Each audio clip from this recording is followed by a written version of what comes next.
1580. Now that it gets some soul.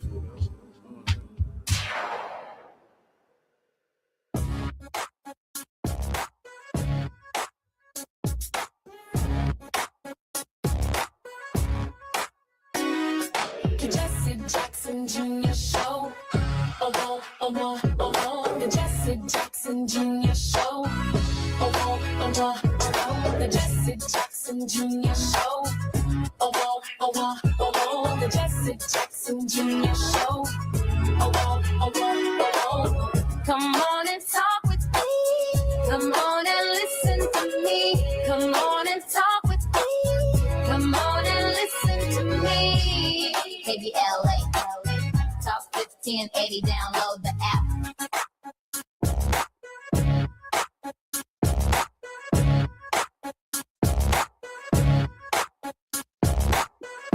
I'm Jesse Jackson. Welcome Wealthy Wednesdays on the Jesse Jackson Jr. Show on KBLA Talk 1580. Got a lot to talk about today. Let me first start by congratulating Commissioner Donna Miller for her victory in the 2nd Congressional District of Illinois. It was not my day last night, but I'm so glad that the leadership chosen by the people of the 2nd Congressional District of Illinois are supporting Commissioner Donna Miller to be the standard bearer for the Democratic Party in the 2nd Congressional District. It was an amazing campaign, an opportunity to hear ideas from my neighbors, and that's ultimately what all of the candidates and who all of the candidates are in the 2nd Congressional District. At the end of the day, one of us was going to be the Democratic nominee. Unfortunately, in my case, it was not me, but I'm grateful that the people have made a decision, and that is democracy. I can live with that. And so I'm grateful for having had the opportunity to exchange ideas over the last 9 or 10 months or so to make those candidates better. I learned a lot from them. They made me better. And that's the democratic process. Grateful to have had the opportunity to serve and to share with them what I know about the South Side of Chicago, the South suburbs, and beyond. Today, my mother and my family was awarded posthumously a resolution in support of the extraordinary work of the Reverend Jesse Jackson. My mom has been an amazing partner and caregiver, along with my siblings and a team of caregivers over a decade for my dad, even as evidenced in the past month and yesterday. She's a wealth of wisdom. You heard it right here on the show, and a force my father relied upon at every phase of his journey. I'm so proud and how brave my mom has been in tandem with the bravery, courage, fight, and perseverance my dad had to his very last breath. So honored to see members of the city council honoring my mother in this magnificent way. I want to share a little bit of history before I bring our very special regular contributor, P.L. De Silva, and Dr. Sipes forward to discuss the war in Iran and its consequences for all of the American people and the world. When my father came to the city of Chicago in the early 60s, the Chicago City Council had 6 African-American aldermen. They were known as the Silent Six. It was a term referencing Black aldermen on the Chicago City Council during the early 1960s, often contrasted with independent white alderman Leon Dupree. They were known for largely not challenging Mayor Richard J. Daley's administration, sometimes referred to as part of the city council's, quote, yes men, quote, during the era of strict political machine control. That is the city of Chicago that my father walked into in the early 60s. And the context is, while Leon Dupree, 5th Ward alderman, served as an independent reformer, often acting as the sole voice against the machine, the Democratic machine. We're not discussing the Republican Party in Cook County or in Chicago, because there was no Republican Party in Cook County and in Chicago in any measure that was measurable. A small group of Black aldermen were perceived as complying with the white power structure. This group was contrasted with the need for independent, progressive, and racial justice-focused leadership, as highlighted in Poverty and Race Research Action Council analysis.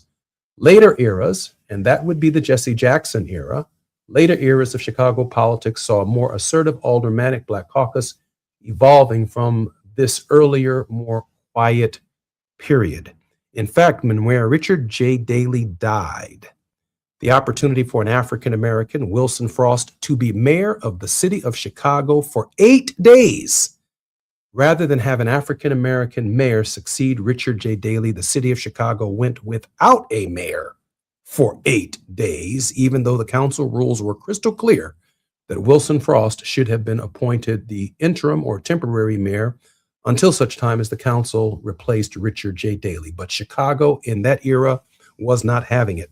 And so when I looked out on the Chicago City Council today and saw a majority African American city council persons, Hispanic city council persons, representatives of the LGBTQ community, 5 or 6 openly LGBTQ representatives in the city council. When I looked in the council and saw more women, when I looked into the council and saw, yes, white men and firefighters who stood up as city council persons who were white males and said, I asked the question when I first got to the city council, how did I get this job? And other white firefighters in the union said, you got your job because of Jesse Jackson. And so in that moment, while my mother was receiving this tremendous honor from the city of Chicago and Mayor Brandon Johnson, who presided over the city council today as its president in this very special and warming session, I saw democracy at work. In fact, I saw a city council in the city of Chicago that was far more desegregated than the Congress of the United States. It was actually amazing. It hadn't been brought up, but I remember in the early years of my life here in the city of Chicago, just how difficult it was to have our voices on the floor of the council. Now, don't get me wrong. This is a tough city council for the mayor of the city of Chicago, who happens to be African American, and that's fine. That is the contentious nature of the needs of every single ward in the city of Chicago. But I couldn't help but think in that moment about my father's contribution to diversity, to equity and inclusion, and the decades that he challenged the city council, challenged the city of Chicago, drew lines and helped fight for lines to give all of these voices an opportunity to participate in the democracy. That's exactly what I saw today. Particularly honored that if my father were here, he would have been able to look over the city council. Remember when he first got here, when there were a silent 6 where you better not say nothing unless you ask permission from Boss Daley, to the city council now that gives the present mayor a whole lot of hell. I'm Jesse Jackson Jr. When we come forward, Dr. P.L. Da Silva and Dr. Kim Sipes will be our very special guests. We're turning our attention to the Middle East and the great difficulties in front of our nation and the world in light of what's taking place. I'm Jesse Jackson Jr. More on KBLA Talk 1580 when we come forward. It's afternoon drive time with Jesse Jackson Jr. Only on KBLA Talk 1580. All the women who independent, throw your hands up at me. This March, we're turning up the volume on the women who changed everything. KBLA Talk 1580 is proud to celebrate Women's History Month, honoring the trailblazers, truth tellers, and game changers who shaped our world, our culture, and our community. From the freedom fighters to the firsts, from the boardroom to the front lines, from the unsung to the unforgettable, all month long, we're celebrating the stories, the voices, and the conversations that remind us that women, Black women, have always led the way. Don't miss a moment. This is our moment. This is our story. Stay tuned to KBLA Talk 1580, Los Angeles' home for the conversations that matter. I'm your girl, you're my girl, we're your girls. Won't you know that we love you? Did you know about 1 in 3 people with plaque psoriasis may also develop psoriatic arthritis, which causes joint pain, stiffness, and swelling? Does this sound like you? Listen to what it sounds like to be a million miles away. Tremfya guselkumab, taken by injection, is a prescription medicine for adults with moderate to severe plaque psoriasis. who may benefit from taking injections or pills or phototherapy, and for adults with active psoriatic arthritis. Serious allergic reactions and increased risk of infections and liver problems may occur. Before treatment, your doctor should check you for infections and tuberculosis. Tell your doctor if you have an infection, flu-like symptoms, or if you need a vaccine. Imagine being a million miles away. Explore what's possible. Ask your doctor about Tremfya. Visit Tremfya.com or call 1-800-526-7736. Are you drowning in IRS tax debt? Angela was. She called Civic Tax Relief and saved over $80,000. Felicia was having health problems, got behind on her taxes, interest and penalties were adding up. She called Civic Tax Relief and saved over $15,000. Civic Tax Relief is a professional tax negotiation firm that can protect you from the IRS. If you're getting collection letters, call Civic Tax Relief for a free consultation. They will go to work helping you discover all the relief programs you may qualify for free. James owed the IRS $37,000. Civic Tax Relief represented him against the IRS, and by the time everything was completed, he did not owe the IRS anything. If you are in trouble with the IRS, call Civic Tax Relief for your free consultation now. 800-200-2257. 800-200-2257. Get a free consultation and real tax relief. Call 800-200-2257. 800-200-2257. Now back to more of Jesse Jackson Jr. on KBLA Talk 1580. The Jesse Jackson Jr. Show. The Jesse Jackson Jr. Show. The Jesse Jackson Jr. Show. The Jesse Jackson Jr. Show. King Wally drops the beat. Come on and talk with me. I'm Jesse Jackson. Listen to me. Come on and talk with me. On KBLA Talk 1580. BLA Talk 1580. Download the app. Dr. P.L. Da Silva has over 20 years' experience in backroom diplomacy, mediation, and negotiation. He has taught politics, international relations in several graduate, undergraduate programs at universities in New York, New Jersey, Long Island, and Queen's University of Belfast in Northern Ireland. Dr. Da Silva's publications include Postmodern Insurgencies, Political Violence, Identity Formation, and Peacemaking in Comparative Perspectives. Also joining us in this hour, Dr. Kim Shipes, sociology professor in the College of Humanities, Education, and Social Sciences, takes joy in having visited 6 of the world's 7 continents. Got to do whatever we can to get him to at least the other continent. That's got to be on his bucket list. He has seen a range of socioeconomic backgrounds and living conditions across the globe while studying labor practices and movements from the streets of The Hague to villages in the Philippines. Dr. Da Silva and Professor Sipes, welcome forward to the Jesse Jackson Jr. Show. Very happy to join you, Jesse. Dr. Sipes, in what continent did you miss? Antarctica. I can't blame you. I can't blame you. I'm not in a hurry to pick that one up, Jesse. Dr. Da Silva, the calamity in Iran. Yes. I mean, it's about hubris, right? Trump's hubris, and that equals the loss of blood and treasure. And he's going to throw young American lives into the maelstrom, into the meat grinder, just to show that he's some powerful guy sitting in the White House. But actually, he's an old dude. He's going to be 80 years soon. And he's on the checkout count. You know, he's in the checkout. He's going to check out. He's not going to go anywhere but away from this planet. And he pretends and he thinks that he's going to stay with us forever. No chance, buddy. Everybody's human. The one thing that Hindus always say is, you are going to die. You don't know when, you don't know how, but you're not going to live forever. And there's no chance. You know, he may be the richest man in the cemetery. But, you know, he's going to kill young Americans because he's a bombastic man who thinks he's bigger and better than everybody else.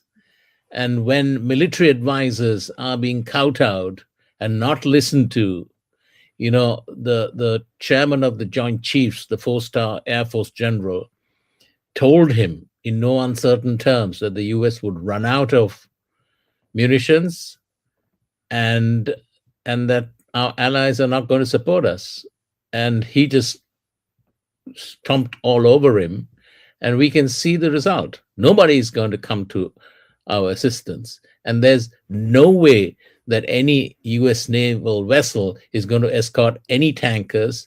It takes about 17 knots and about almost 2 hours 49 minutes to traverse the whole of the Strait of Hormuz. It's like slow, 15 miles an hour, chug, chug, chug, chug, chug. During that time, you can hit these tankers and US naval vessels, etc., with just normal artillery. You don't need smart weapons to hit these guys and sink them. That's why nobody wants to join him on it. I mean, we would probably in history call it the Grand Iranian Turkey Shoot, because that's what's going to happen to our Navy and our tankers. That's what's going to happen. It's a geographic choke point. But these guys in the White House don't know geography. Pete Hegseth, I mean, the Brits call him Whiskey Pete, right? They don't understand any of these things. And there's a second choke point where the Yemenis are waiting, the Houthis are waiting, and that's the Bab el Mandeb. There's no way any of this thing is going to move. And if he's going to send those poor Marines in, and my brother Kim was in the US Marines, he's going to get people slaughtered. The Brits are saying so. There is no plan. It's all lies, hubris, which is going to be equal to loss of blood and treasure. Why do we have this guy as the president of the United States of America? He's totally incapable, incompetent, and he's surrounded himself with incapable and incompetent clowns. Professor Sipes, what are the consequences of the actions that the president has undertaken? Well, a lot of death and destruction, first of all. I mean, the point I think that's got to be made again and again is Iran was no threat to the United States. It was not. And their missiles can't reach us. Where they were a threat, quote unquote, was into Israel. But Israel has been conducting genocide against the Palestinians. And Netanyahu wanted to bring the U.S. in on that. And the U.S. acquiesced to their genocide. And then they brought, now the U.S. is brought into this war against Iran. And this is going on and on. And one of the things that's consistent is that there has been almost nothing but lies, mainly from the U.S. government, but it's also been propagated terribly in the U.S. media. Let me give you an example of that. If you listen to, I check out, I don't, thank goodness I don't do this for a living. This would drive me crazy. But I check out several media sources a day, plus podcasts and stuff like that. And if you look at the mainstream media, you get references again and again to the 1979 Iranian Revolution. They date everything. Supposedly that's when the wheels fell off the train, and everything's been to hell for that.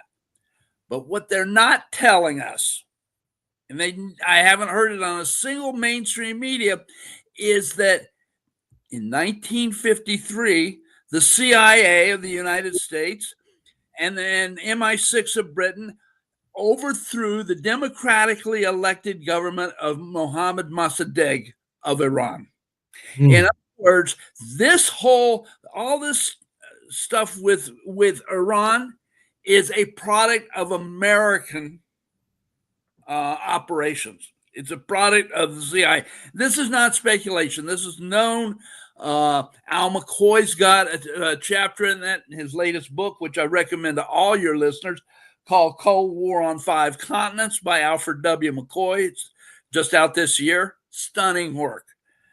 And we know this stuff. And what's not happening is not being reported to the American people by the press, and the government sure doesn't want us to know. But again and again, It's based on lies. They were not a threat to us, and they're going to cause tremendous disruption. Now, for example, and I know everybody out there has to know the gas has jumped almost $1 a gallon in just the last week. We're seeing it here in the Midwest. I know you're seeing it on the West Coast and the East Coast. Gas is going up. And that's only one thing. What they also are not telling you, at 35% of urea, which is a chemical that's used in fertilizer, goes through the Strait of Hormuz. Now, this is getting to be planting season. We're coming up on planting season here in the Midwest. We grow corn here in Indiana, okay? And what we're going to see is there's not going to be enough fertilizer for producing food here in the United States and around the world because the Iranians got it bottled up. This is going to be a disaster for this. And we're going to see, and also one of the other big lies is we've been told our economy's okay. Well, what I'm hearing is something like 60% of Americans are living paycheck to paycheck. That is not okay. Things are changing. They're for the worse. And nobody's being straight with the American people. That's all I got to say right there. Nobody's being straight. And they're all lying about this. And Trump is caught in this mix. He got into a war that he had no business getting in there, and he can't get out. You know, what's he going to do? There's some talk, there's some stupid talk about people talking about boots on the ground.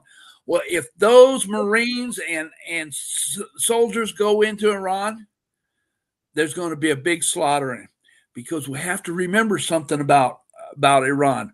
In 5,500 years or so that they've been together, they have never been conquered by outsiders, period. One of only two countries that can say that. And you've got 90 million people, and we couldn't even deal with 24 million in Iraq in the 90s, early 2000s, where we had our military was much stronger. So if people want to hear somebody that knows what he's talking about, I highly recommend them listening to Lawrence Wilkerson. He's a retired U.S. Army colonel, served over 40 years, and then later served as chief of staff for Colin Powell in the Department of State. He's one of the few military men that's being straight with the United States, because most of these experts that get brought on, like on MS Now, they might know their military stuff, although I'm not terribly impressed with the U.S. record in Asia over the post-war period. They might know their military stuff, but none of them speak in larger political terms, and that's larger political terms is much more important to understand. You know, I want to just make this point and offer it as a question to both of you. I've always supported Israeli security and Palestinian justice, hence a two-state solution for the self-determination and justice for the Palestinian people. That's always been, at least while I was in service, the middle ground, that the United States would maintain relationships with both sides of this conflict. I've also always seen Israel as a kind of proxy for the United States in the region because of the massive amount of military aid and equipment that we provided for Israel since the inception of their nation. But I'm wondering in this moment, what Trump has done is he's bypassed the idea of the proxy, and he has decided to engage Iran directly on behalf of both Israel and the, if you will, the American people, whether we want to acknowledge it or not. He is speaking for the American people through these Tomahawk missiles. It seems to me that, to your point, we are no longer, PL, in a position to ask our allies to join our efforts to provide security in the Strait of Hormuz, because we have really tipped our hand on the question of whether or not the United States is on one side or the other against the Iranian regime. PL, am I wrong in that? No, you're not. And we can see what the allies are saying. Finland told Trump when he asked for minesweepers. The Finns told him, our minesweepers are designed for the Baltic Sea, which is basically a polite way of saying no. The Brits are saying no. The French are saying no. Nobody's going to come. And the truly gutsy European leader is the Spanish prime minister. He told Trump where he could get off. And, he's pro-Palestinian, anti-Israeli genocide of the Palestinians. And he basically said, you can't use our bases. And what did Trump say? Oh, we can use it if we want to. All this bombastic nonsense. He hasn't a diplomatic bone in his body, and he's managed to alienate all the allies, and nobody is going to come. Uncle Sam is going to paddle his little boat all by himself. And you can see who the supporters are, who are basically the Israelis, who have been sponging off the United States ever since it has been, ever since 1948, when Israel was created. And the fact is that, and the other thing that we need to take into account is that the director of U.S. counterterrorism, okay, he was a staunch MAGA person who was a Green Beret, 11 tours, and he stepped down. And in his resignation, he said, "We, the United States, have no business fighting in Iran." And as Professor Saib said, that Iran was no threat to the United States. And he has actually asked President Trump to reverse course. I'm Jesse Jackson Jr., listening to the Jesse Jackson Jr. Show, two of the world's foremost authorities on what's taking place in that part of the world. Dr. P.L. De Silva and Dr. Kim Shipes are our very special guests in this hour. More on KBLA Talk 1580 when we come forward.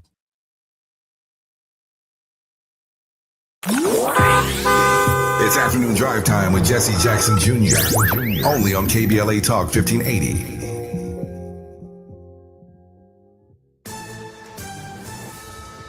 Amber Payton with BIN News Now. Cook County, Illinois Board President Toni Preckwinkle, who was Black, secured a birthday win, taking the Democratic primary in her re-election bid. We've got a lot of work to do, and we're gonna continue to provide care to whoever comes to our door.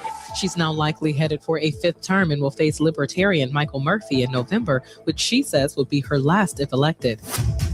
Pomona College students in California are raising concerns after alleged racist incidents on campus. The school says cases include a faculty member using a racial slur and athletes reportedly using the N-word without discipline. The Black Student Union says it has not received adequate support. And Kiki Shepard, longtime co-host of Showtime at the Apollo, has died at 74. Her rep tells TMZ she suffered a heart attack in Los Angeles on Monday. Shepard was a staple at the iconic Harlem Theater from 1987 to 2002. Get BIN News Now on demand 24/7 on the iHeartRadio app. Now is the time to save on an award-winning Nissan at the Nissan Now sales event, featuring the Rogue, Pathfinder, Frontier, and more. Don't wait. These offers are going fast. Shop your Southern California Nissan dealers and NissanUSA.com today. This is the KBLA Sports Minute with Ray Richardson. Congratulations to HBCU Howard University. The men's basketball team won the first NCAA tournament game in school history. Howard defeated Maryland-Baltimore County 86-83 Tuesday night in the play-in round in Dayton, Ohio.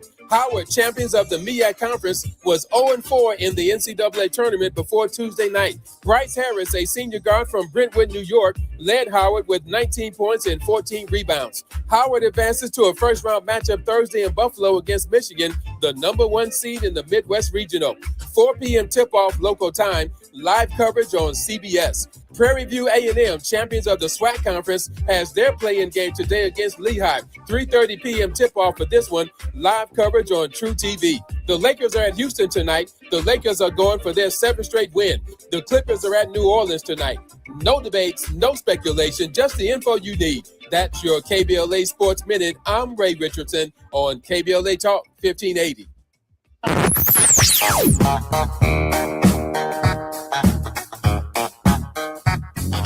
This is KBLA Talk 1580. Talk radio. That's music to your ears. We're unapologetically progressive. KBLA Talk 1580. old-fashioned soul. Where you eating that? Hi, I'm Greg Doolin, inviting you to a special celebration of Women's History Month. Join KBLA Talk 1580 for its annual symposium, The State of Black Women in LA.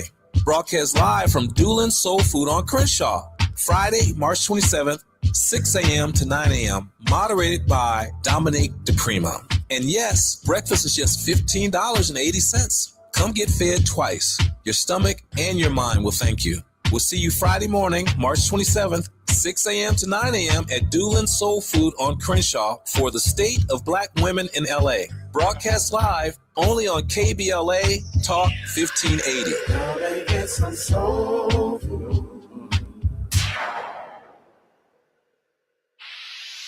Pump up the volume. Business moves fast. Orders roll in, deadlines close in. When you ship with USPS Ground Advantage, you can keep up with confidence. Every package stays in our secure network from dock to door. And with nationwide reach, dependable tracking, and upfront affordable pricing, you get built-in peace of mind. You run the business. We run the routes. Visit USPS.com/Ground Advantage to learn more. Breathe easier with the South Coast Air Quality Management District mobile app. Get real-time air quality updates, forecasts, and alerts when air quality is poor right on your phone. It's free and easy to use. Just search South Coast AQMD and download today. What's your air quality? Real talent is defined by what people can do, not where they learn to do it. So by stopping at the education section of a resume, you might throw away the perfect hire. You might miss someone who has valuable skills to offer to help your business thrive right now and in the future. Because the truth is this: Skills First Hiring helps you see talent others miss, like more than 70 million stars, skilled through alternative routes. When you let their story unfold, you gain a competitive advantage, because hiring managers who start with skills are 60% more likely to find a successful hire. See the real person, complete. See what others miss. Hire skills first. Learn why it's a competitive advantage at tearthepaperceiling.org. Brought to you by Opportunity at Work and the Ad Council.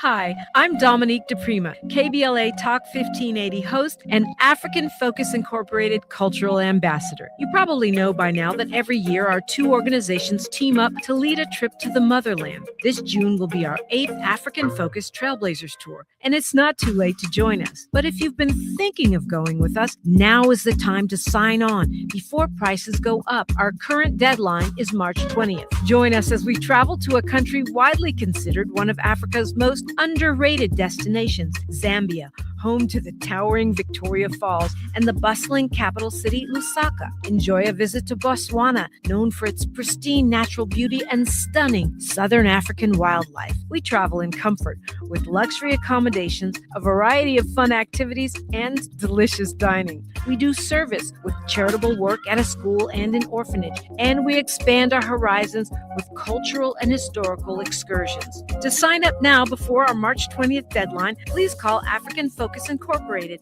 at 310-676-7300. That's 310-676-7300. Or check out africanfocus.org. Whether it's in the community or traveling the globe, we move as family. African Focus and KBLA Talk 1580. Let's go.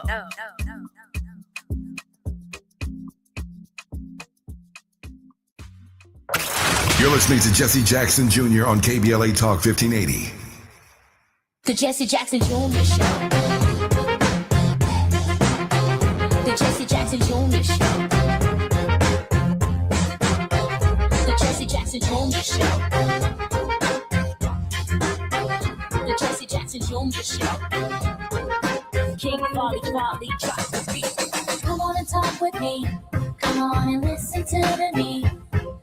Come on and talk with me. Come on and listen to me. KBLA Talk 1580. It's Wealthy Wednesdays on the Jesse Jackson Jr. Show, and this is Worldwide with PL Da Silva. PL is an experienced director with a demonstrated history of working in think tanks, industry, and academia, the United Nations Political and Military Affairs, CTCVE, stabilization operations, and the private sector, financial services, oil and gas, skilled in research, political risk analysis, geostrategy, cultural diplomacy, humanitarian action, and global affairs involving war-affected, deeply divided societies. PL, welcome forward to your show, Worldwide with PL De Silva. Thank you, Jesse. And Dr. Kim Sipes, who has been an activist and researcher studying global labor solidarity since 1983, including previously unpublished writings spanning from 1985 to 2020 in his new book, published in 2021, Building Global Labor Solidarity, Lessons from the Philippines, South Africa, Northwestern Europe, and the United States. Dr. Sipes, welcome forward to the Jesse Jackson Jr. Show. Thank you, Jesse. Glad to be here as always. PL, just before the break, you were talking about the president being the richest man in the cemetery, and whatever the point of that is, to die with all of the wealth in the world, like you can take it with you.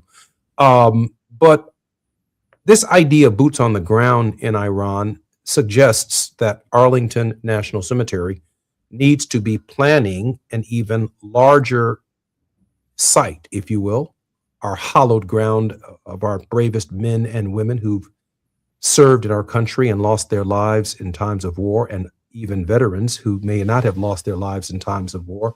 They do have access to Arlington National Cemetery.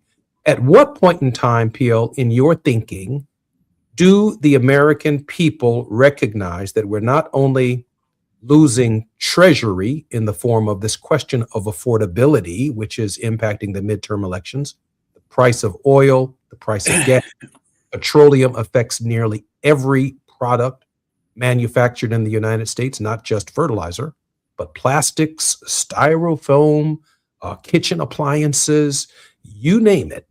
There is some petroleum-based product that is going to skyrocket if the Strait of Hormuz is closed. What does the war and what does it take beyond the loss of life with boots on the ground to change the American people's minds to the idea that we should be studying war no more, and the United States needs to get out of Iran right now? Professor De Silva. From a strategic point of view, we don't have the troops to actually fight the Iranians. The Iranians have, what, a million plus man army.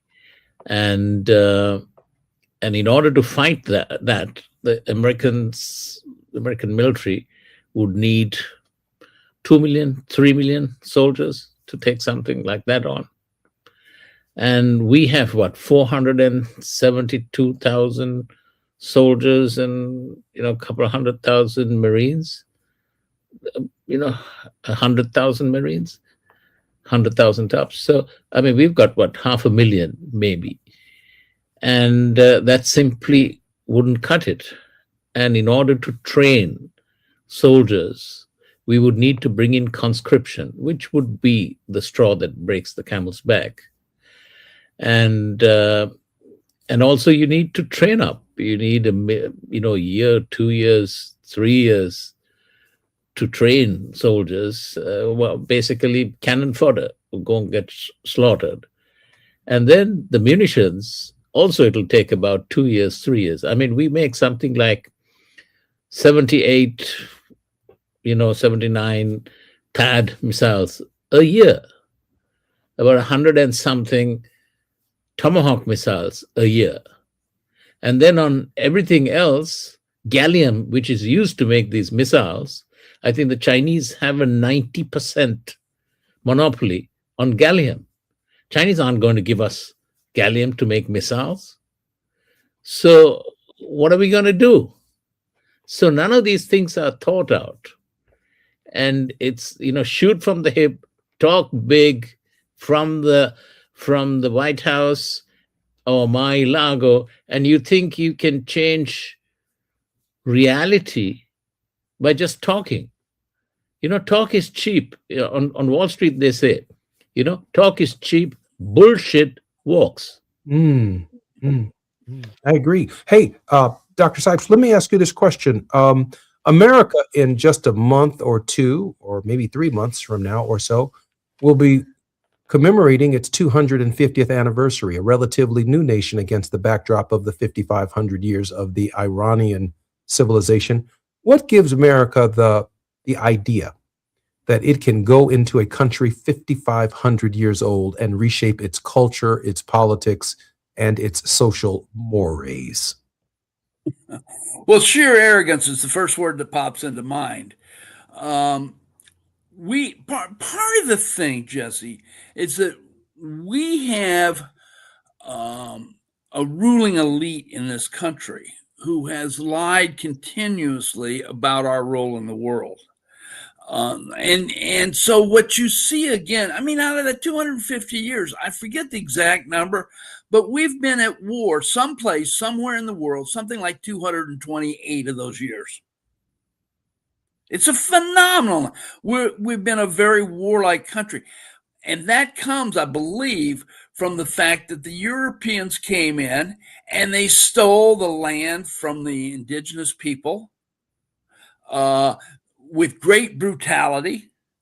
As we know, they brought millions of Africans to the United States to work, so that we had it. So through this, I mean, one of the things that people don't understand is that slavery was so incredibly productive and profitable that they provided industry and provided jobs for people, and people came from around the world, you know, and that was on the backs of slavery.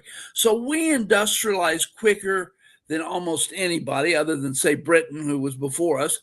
But we industrialized quickly. We brought in people from around the world. We socialized them. We propagandized them into thinking that now, because they were Americans, they were better than anybody else in the world. And this nationalist arrogance has led us to think, well, we know best. You know, we're told everybody in the world wants to be an American, and that's a lie right there. We've got a lot of things to be proud of in this country, but we've got a lot of violence and death and destruction that we've not ever been able to deal with in the society. And this is not discussed in college classrooms. It's not discussed in general population. The media lies to us on all kinds of things. So you get a leader, especially one that is very, I mean, one of the things about Trump, and I think this is true of all these authoritarians, is they're just certain that, you know, God's on their side and they know better than anybody else, and therefore they're certain about success. Well, what we're going to see is reality's crashing in on Donald. You know, he's wrong. He had no reason to go to war. The Iranians were not a threat to the United States. Most Americans do not support this war, which is phenomenal, because usually they can gin up this nationalistic nonsense and get everybody hot to trot and support the war. That's not happening because Trump didn't have the heart to talk to the American people and even tell them about this.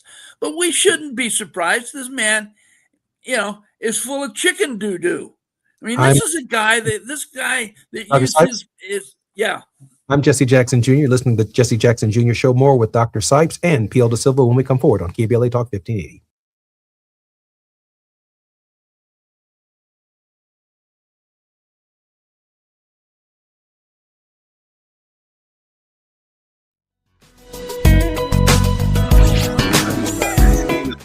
Up to speed on the news of the day. You're listening to Jesse Jackson Jr. only on KBLA Talk 1580. Heading out of town this spring? Metro makes getting to LAX easier than ever. Just take the C or K train lines to the new LAX Metro Transit Center. Then catch a free shuttle straight to your terminal. Easy, affordable, stress-free. Travel smart. Go Metro. Oh my God! Injured in an accident? Insurance not paying what you deserve? The Law Office of Hamlin will get you paid. Call 424-266-9175. That's 424-266-9175. The Law Office of Hamlin, your legal vibe for the culture. Old-fashioned soul. Where you eating at? Hi, I'm Greg Doolin, inviting you to a special celebration of Women's History Month. Join KBLA Talk 1580 for its annual symposium, The State of Black Women in LA. Broadcast live from Doolin's Soul Food on Crenshaw, Friday, March 27th, 6 a.m. to 9 a.m., moderated by Dominique DePrima. And yes, breakfast is just $15.80. Come get fed twice. Your stomach and your mind will thank you. We'll see you Friday morning, March 27th, 6 a.m. to 9 a.m. at Doolin's Soul Food on Crenshaw for the State of Black Women in LA. Broadcast live only on KBLA Talk 1580.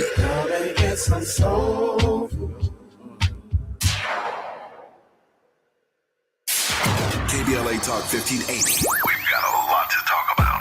KBLA Talk 1580, connecting you with services and solutions. 10 Toes In serves as a mentorship and domestic violence prevention program. They support, educate, and empower couples during and after incarceration. They assist male returning citizens to re-enter society successfully and to help them maintain a healthy relationship with their romantic partner. They offer a mentorship support group for formerly incarcerated men. 10 Toes In teaches its Intimate Relationships 101 curriculum at male prisons throughout the state of California. They host sister support group meetings for women who are intimately involved with incarcerated and formerly incarcerated men.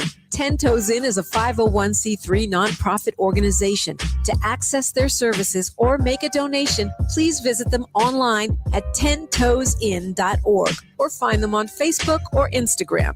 They are healing lives through relationships. This is a community call to action from KBLA Talk 1580. My son loves to fly kites, but my active psoriatic arthritis can sometimes hold me back. Now with Skyrizi to treat my skin and joints, I'm ready to go. Skyrizi, risankizumab Riza, a prescription-only 150 milligram injection for adults, helps with less joint pain, stiffness, swelling, and fatigue. For those who also have plaque psoriasis, 90% clearer skin is possible with just 4 doses a year after 2 starter doses.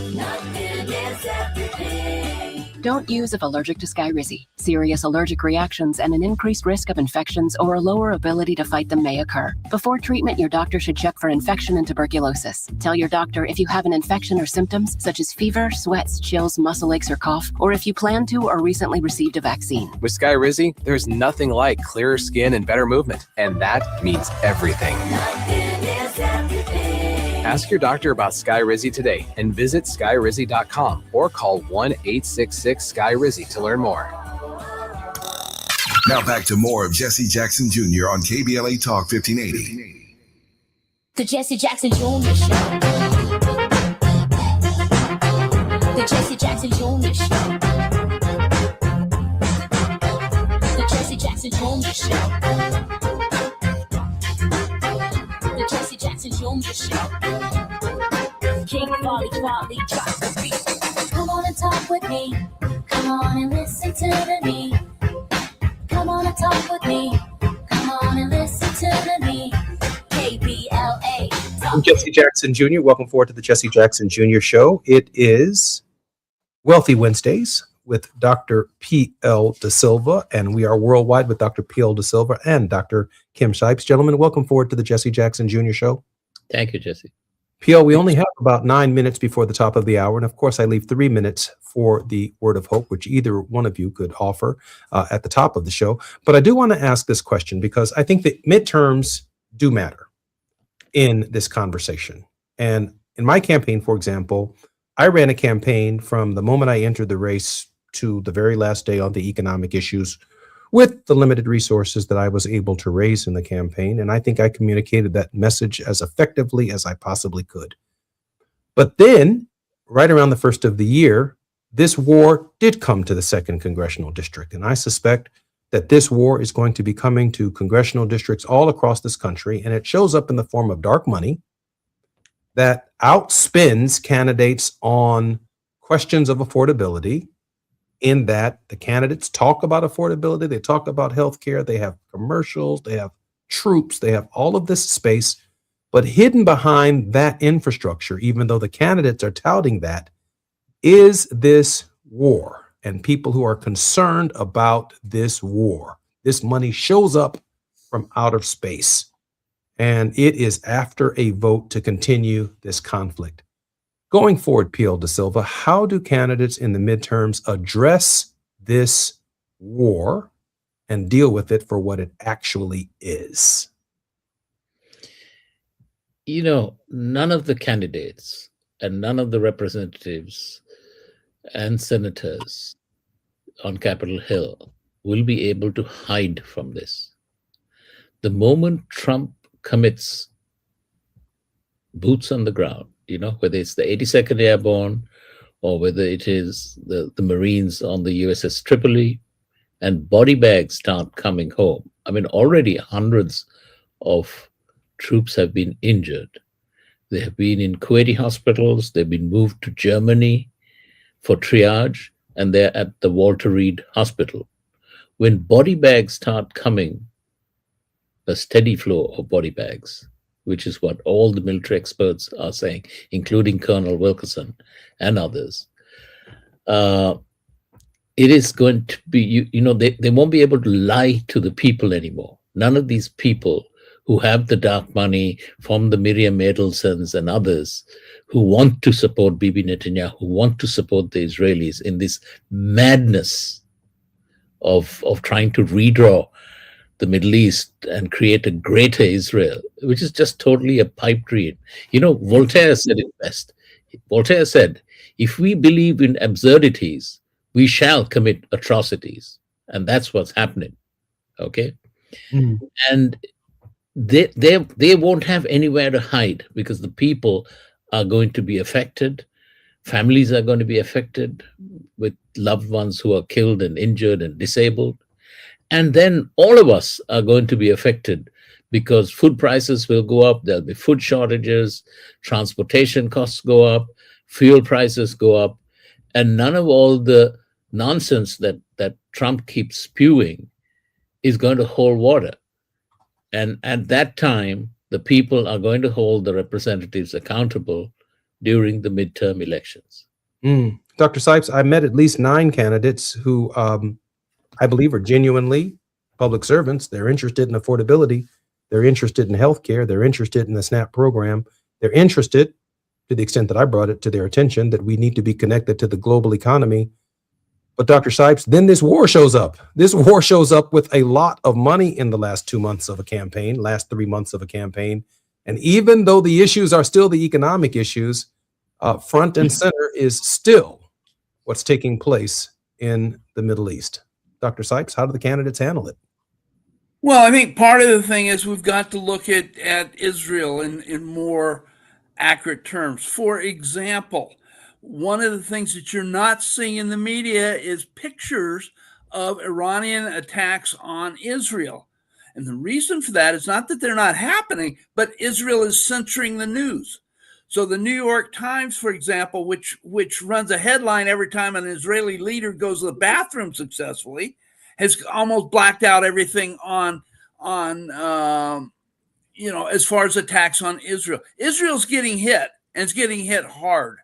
And part of the thing is we've got to have a talk about Israel and what they're doing and the differences between Judaism on one hand and Zionism on another. And that's a crucial discussion that we're not having. We have to have that discussion. We have to understand, because we don't want to propagate anti-Semitism, which is against Jews, but we do want to challenge and examine Zionism and its funders, because through AIPAC and places like this, that's where a lot of that money's coming from.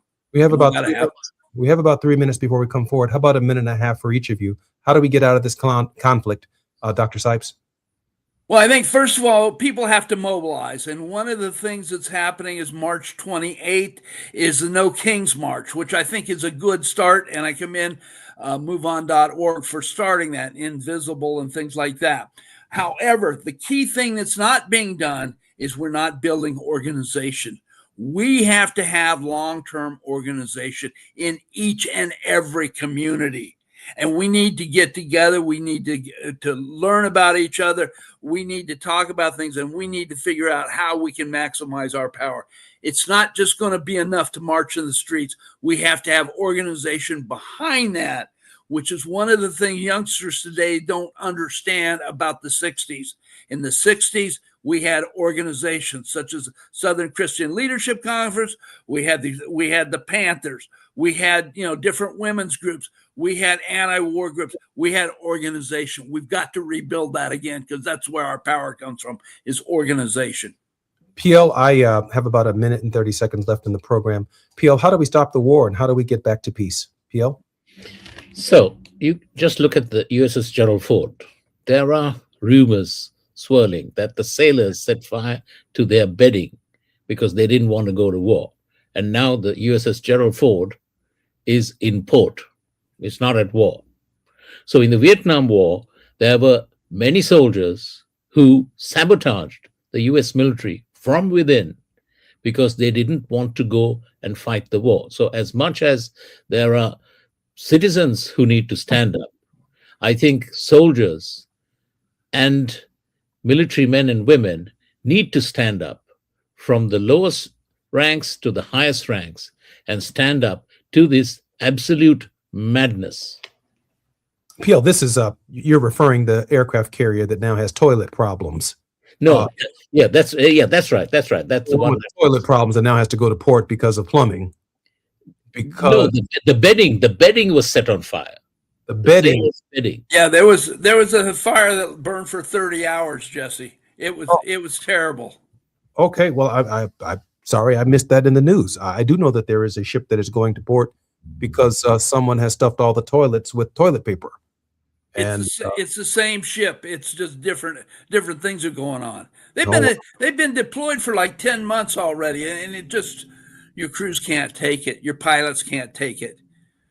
I want to thank PL Da Silva on Worldwide and Dr. Sipes for their participation and contribution to our show. More on KBLA Talk 1580 with Dr. Todd Yeary when we come forward. We're going to continue this conversation when we come forward. KBLA 1580 Santa Monica.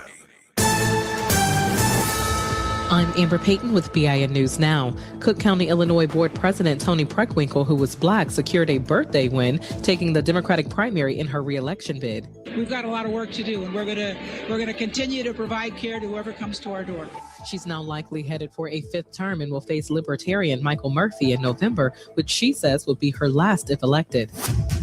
Pomona College students in California are raising concerns after alleged racist incidents on campus.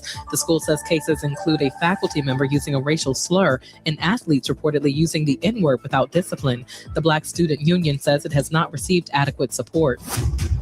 And Kiki Shepard, longtime co-host of Showtime at the Apollo, has died at 74. Her rep tells TMZ she suffered a heart attack in Los Angeles on Monday. Shepard was a staple at the iconic Harlem Theater from 1987 to 2002. Get BIN News Now on demand 24/7 on the iHeartRadio app. Now is the time to save on an award-winning Nissan at the Nissan Now sales event, featuring the Rogue, Pathfinder, Frontier, and more. Don't wait. These offers are going fast. Shop your Southern California Nissan dealers and NissanUSA.com today. This is the KBLA Sports Minute with Ray Richardson. Congratulations to HBCU Howard University. The men's basketball team won the first NCAA tournament game in school history. Howard defeated Maryland-Baltimore County 86-83 Tuesday night in the play-in round in Dayton, Ohio.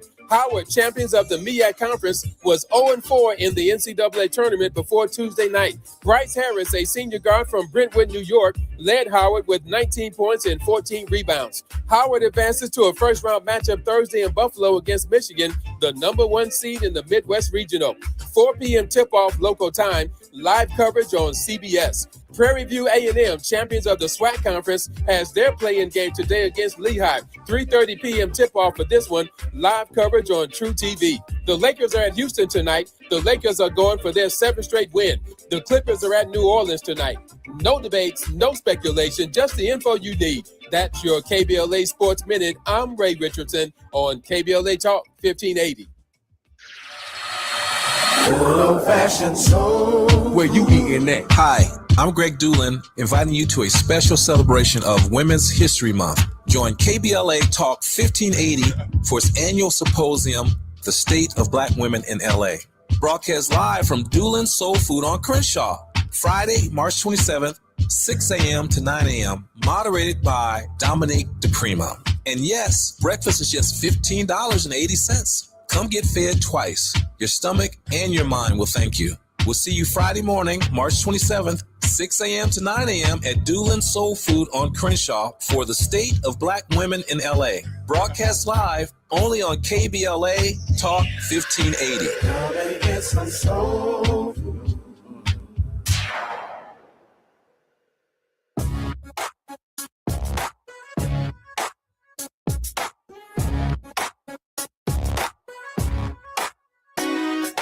Jesse Jackson Jr. Show. The Jesse Jackson Jr. Show. The Jesse Jackson Jr. Show. The Jesse Jackson Jr. Show. Come on and talk with me. Come on and listen to me. Come on and talk with me. Come on and listen to me. KBLA Talk 1580. Download the app.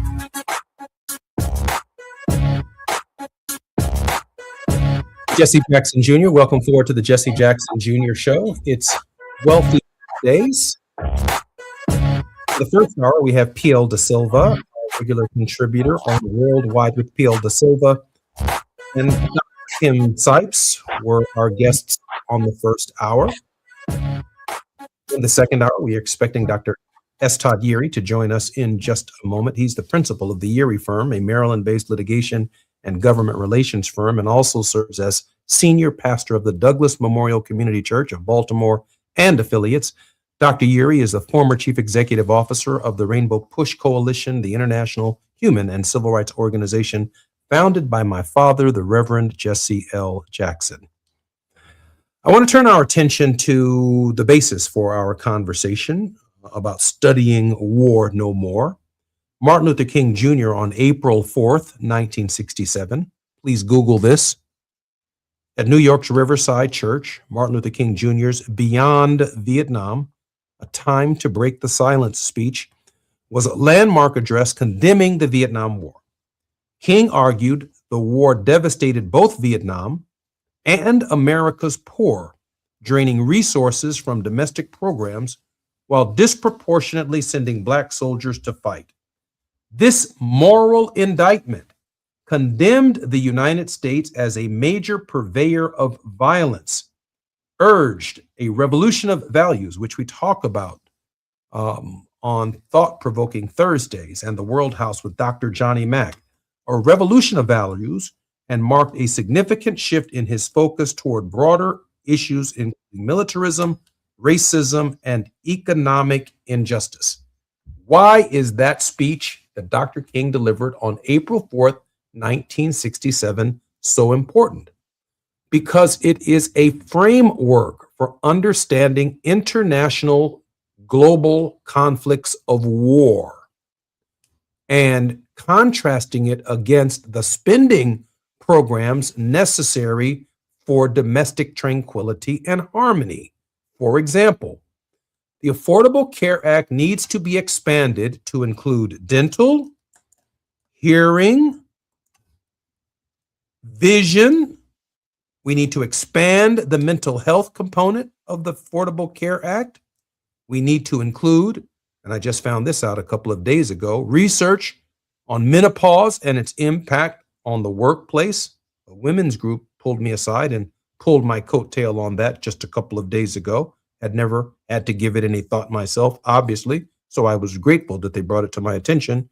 But the resources that we need to expand the Affordable Care Act, to expand the Supplemental Nutrition and Assistance Program, are now being spent in Iran to the tune of $1 billion a day. $1 billion a day. And that's why our eyeglasses are so expensive. And that's why so few of us are covered with hearing aids, and why so few of us have mental health coverage, limited coverage under the Affordable Care Act, and why maternal care isn't receiving the kind of attention that it needs. Because somewhere, Dr. Yeary, in the Bible, it says where your treasury is. I think I'm going to let Dr. Yeary finish that for me, or I'm going to allow our producer to finish that for me. What did they say, Gina? So will be your heart. So will be your heart. Wherever your treasury is, your heart will follow. It does not say where your heart is, how good you feel, the treasury will follow. It says the truth of your heart is where the money is. And so the money is not in these programs. Dr. King argued effectively in Beyond Vietnam. He argued that the money is being spent to blow up people in Iran, in Venezuela, to give benefits to the people of Argentina. And now the president of the United States is turning his attention to Cuba. Dr. Yeary's social justice work includes having served on the national board of the National Action Network from 2015 to 2021, past political action chair for the Maryland State Conference of the NAACP. Dr. Yeary, welcome forward to your show on the Jesse Jackson Jr. Show. Sir, you've already laid out the case for a significant discussion about the insanity of the current conflict going on in the Middle East. Dr. Yeary, is there a way out of the current insanity that's taking place in the Middle East? Well, there is, but every day that the war continues, the more difficult that is. When you dig yourself into a hole or back yourself into an untenable position on false pretenses, it makes it harder for you to exit absent maybe a bit of contrition, which we don't expect would ever come from this administration. So unless there is a plan for what the administration is considering victory, which is hard to describe in this sense, the citizenry will continue to deal with the residuals, if you will, of just unwise, arbitrary starting of conflict for the sake of having conflict without considering what the consequences are to the masses. You know, Dr. Yeary, I know we have just about a minute before we come forward, but I want to go through some of the products that come from petroleum. And I'm just going to look at the desk right here in front of me. The stand that is holding my notes for the program is made of plastic that comes from petroleum products. The cell phone in my hand, the casing that the iPhone is placed in is a rubber casing. It's made from petroleum products. The frame around my laptop computer, the keys on my laptop computer come from petroleum products. The insulation on the wiring that plugs everything into the wall comes from petroleum-related products. And so it's hard to imagine a world where the Strait of Hormuz is actually closed that doesn't affect the cost of living at every phase of American existence. And Dr. Shipes was really clear, as well as P.L. Da Silva, that it even impacts fertilizer. I'm Jesse Jackson Jr. We're talking with Dr. S. Todd Yeary, the politics of our faith with Reverend Dr. S. Todd Yeary. 1 foot in the pulpit, 1 foot in the courtroom, but both feet in reality. More when we come forward on KBLA Talk 1580. It's afternoon drive time with Jesse Jackson Jr. Only on KBLA Talk 1580.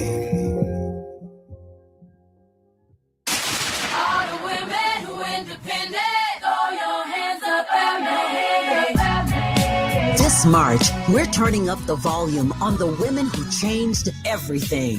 KBLA Talk 1580 is proud to celebrate Women's History Month, honoring the trailblazers, truth tellers, and game changers who shaped our world, our culture, and our community. From the freedom fighters to the firsts, from the boardroom to the front lines, from the unsung to the unforgettable. All month long, we're celebrating the stories, the voices, and the conversations that remind us that women, Black women, have always led the way.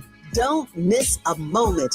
This is our moment. This is our story. Stay tuned to KBLA Talk 1580, Los Angeles' home for the conversations that matter. I'm your girl, you're my girl, we're your girls. Won't you know that we love you? Did you know about 1 in 3 people with plaque psoriasis may also develop psoriatic arthritis, which causes joint pain, stiffness, and swelling? Does this sound like you? Listen to what it sounds like to be a million miles away. Tremfya guselkumab, taken by injection, is a prescription medicine for adults with moderate to severe plaque psoriasis who may benefit from taking injections or pills or phototherapy, and for adults with active psoriatic arthritis. Serious allergic reactions and increased risk of infections and liver problems may occur. Before treatment, your doctor should check you for infections and tuberculosis. Tell your doctor if you have an infection, flu-like symptoms, or if you need a vaccine. Imagine being a million miles away. Explore what's possible. Ask your doctor about Tremfya. Visit Tremfya.com or call 1-800-526-7736. Are you drowning in IRS tax debt? Angela was. She called Civic Tax Relief and saved over $80,000. Felicia was having health problems, got behind on her taxes, interest and penalties were adding up. She called Civic Tax Relief and saved over $15,000. Civic Tax Relief is a professional tax negotiation firm that can protect you from the IRS. If you're getting collection letters, call Civic Tax Relief for a free consultation. They will go to work helping you discover all the relief programs you may qualify for free. James owed the IRS $37,000. Civic Tax Relief represented him against the IRS, and by the time everything was completed, he did not owe the IRS anything. If you are in trouble with the IRS, call Civic Tax Relief for your free consultation now. 800-200-2257. 800-200-2257. Get a free consultation and real tax relief. Call 800-200-2257. 800-200-2257. Now back to more of Jesse Jackson Jr. on KBLA Talk 1580. The Jesse Jackson Jr. Show. The Jesse Jackson Jr. Show. The Jesse Jackson Jr. Show. The Jesse Jackson Jr. Show. King Volley drops the beat. Come on and talk with me. Come on and listen to me. Come on and talk with me. Come on and listen to me. KBLA Talk 1580. I'm Jesse Jackson Jr. Welcome back to the Politics of Our Faith with Dr. S. Todd Eury. Dr. Eury, welcome forward to the show.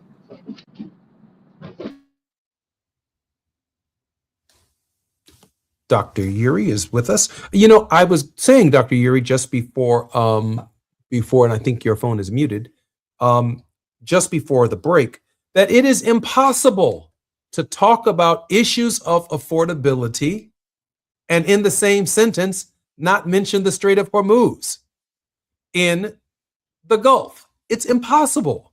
It is impossible to talk about affordability and not recognize that as a result of this conflict, gas has already gone up $1 a gallon, and it is expected to go up even further because all of the products that are impacted by petroleum. There is nothing that petroleum and the products that come out of that part of the world do not impact the questions of affordability. And this is what I believe, Dr. Eury, Martin Luther King Jr. is talking about when he talks about our destiny being interconnected, that inescapable mutuality, this language that Dr. King used to share with us, that what impacts one person directly impacts someone else indirectly and conversely. Dr. Eury, is it possible in the United States to talk about issues of affordability, the Democratic Party talking points, and escape a conversation about what's taking place in the Strait of Hormuz? Well, not with any sort of rationality, right? To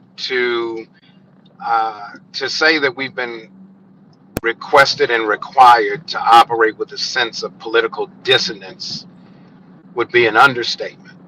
That somehow or other thinking that initiating a conflict without justification would be net neutral on the effects to the rest of us is not only short-sighted, It's really probably the biggest form of just being untruthful with the American people and with the world. And I think that's one of the reasons why you see such reluctance on the part of our international partners to get involved and engaged in this just unwise conflict. At the same time, I think you hear the true point spoken out loud. The question of affordability, I think this came from one of the president's economic advisors, is the farthest thing from their mind. And so what affects the masses is really not a concern to this administration, which is why we see just this kind of blindfolded approach to just ignoring everything else that's important for the sole purpose of this president trying to prove that he is the strong man in the room. And he may be the strong man, he's certainly not the wise man. And in the short term and in the long term, it's going to cost the country, I think, more than the country is willing to pay. I am.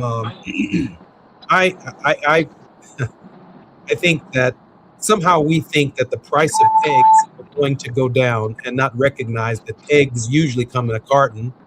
It's either a styrofoam carton, which is a petroleum-based product, or it's in a cardboard box kind of carton. That's eggs.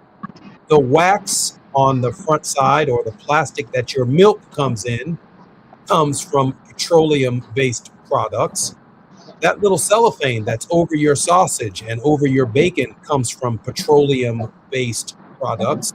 And Dr. Seitz, Dr. Yeary, in the first hour of our program, shared with us that a very important chemical that is necessary for fertilizer so that they can grow corn in Indiana and we can grow corn and soybean in downstate Illinois, and grapes in California can reach their ripeness to make a bottle of wine, are all including the wheels on the car that you're driving, are all impacted by petroleum-based products that pass through the Strait of Hormuz. This is the affordability question. Should we be there, or should we be able to afford a gallon of milk and a gallon of gas? Those are the revolutionary values that we have to take into account. Am I wrong, Dr. Yeary?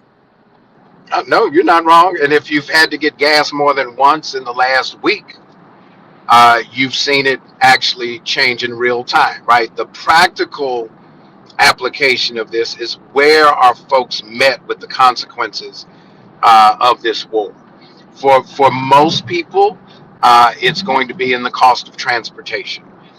Gas is, I've heard friends say that the cost for them to fill up their tank has gone up 25% in under 2 weeks. If you just add that to the cost of getting goods from field to market, you're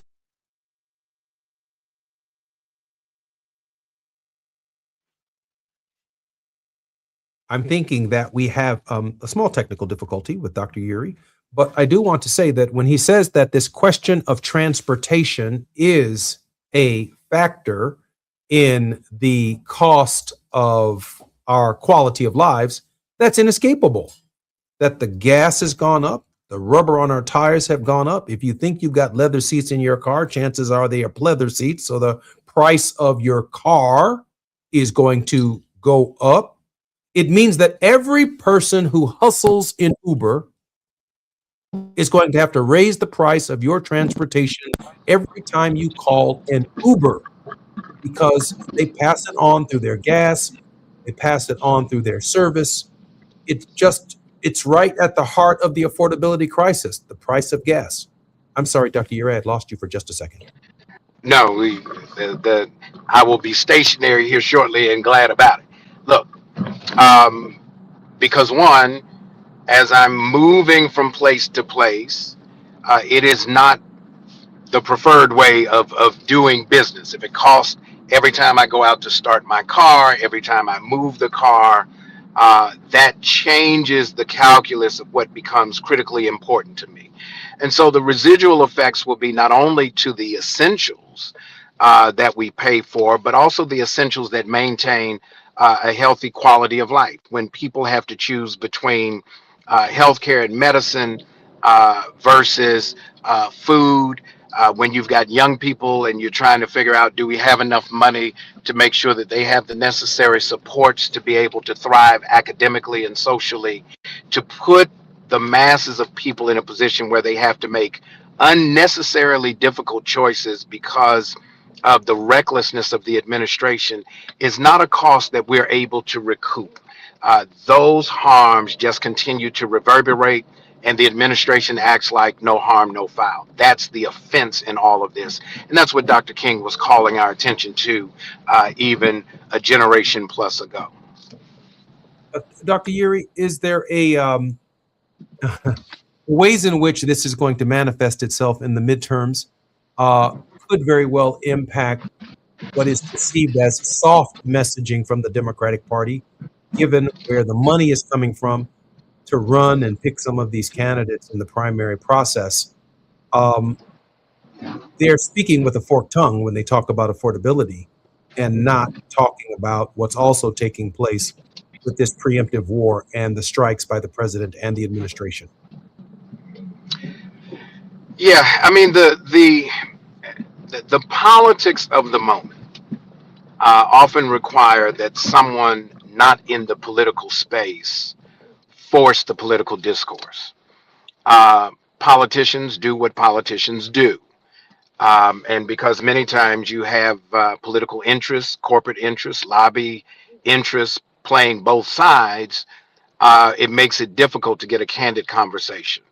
But the credible voices, the voices of regular folks, if they can be heard in a way that allows folks not to be able to ignore, forget the elephant in the room. You don't even need a whole elephant. Just get the trunk in the room.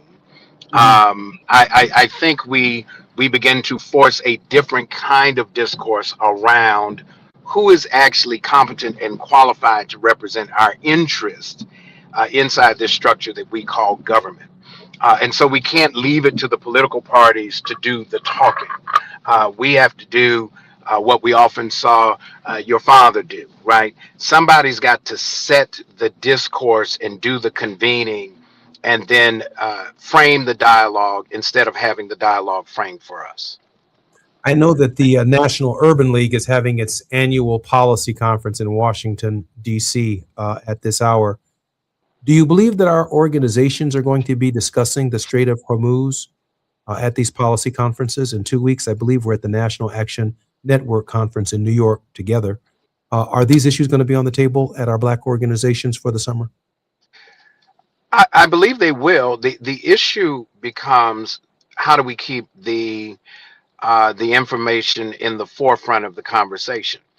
To talk about it in the spring, but not really be able to act on it until Election Day in the fall becomes our big difficulty. And so whatever is the most pressing issue 6 months from now will be the thing that's commanding the attention. And so it's good to start the conversation in the spring, in March, in April, but we've got to sustain the conversation all the way to November. Otherwise, we find apathy kicking in or amnesia kicking in, as if the issue's been resolved and we've stopped talking about it. We've got to keep the discourse going, and we've got to keep the fire lit. Otherwise, the parties that are doing this to us will still be in power the day after Election Day in November, and that's going to be the tragedy of it all. Dr. Uri, one final question before we come forward. What does the travel season look like now that the weather is beginning to break and beginning to change? What does that mean for staying at hotels? What does that mean for the cost of an airplane ticket? What is that, and the price rising cost of aviation fuel? What does that mean for those of us whose paychecks are not being increased during this time of absolute fiscal uncertainty and the affordability crisis? What does this mean as we move into the summer months and its broader impact on the traveling economy? Well, travel and tourism, right? If it's too costly for many people to buy a ticket, they won't buy a ticket, which means they won't take trips, which means parts of the country that rely upon tourism as a basis to support the local economy. You're going to see disruptions there, folks losing their jobs as a result. The reverberations that flow from this kind of recklessness, it takes a while for the effects to catch up, right? We're feeling the pain in terms of the awareness of the war, but the effects of this war will last long after they finally decide to stop firing bullets and dropping bombs.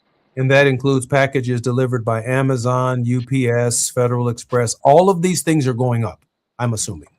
It means that the Postal Service is probably going to raise the price of stamps because of the delivery cost of delivering a single letter to a home first class. Am I wrong about that? Well, either.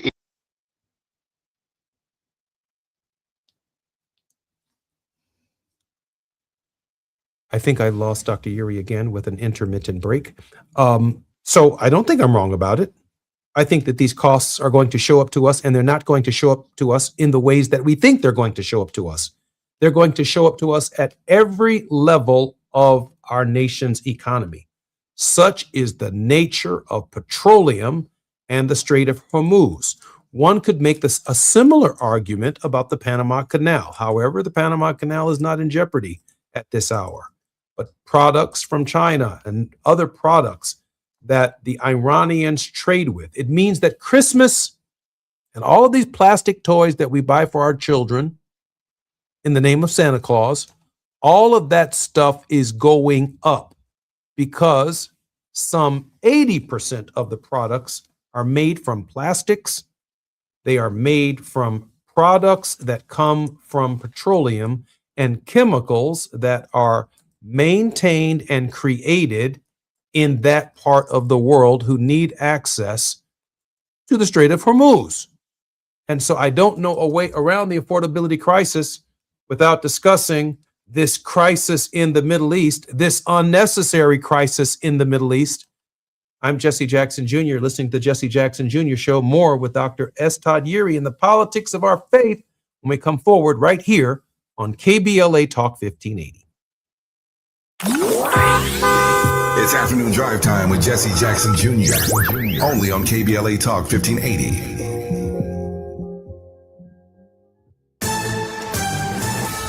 I'm Amber Payton with BIN News Now. Illinois Lieutenant Governor Juliana Stratton won the Democratic primary for U.S. Senate, defeating a crowded field. A voice like mine, a voice like ours, are desperately needed. The Chicago native is aiming to replace retiring Senator Dick Durbin and could make history as one of 3 Black women serving in the Senate at the same time.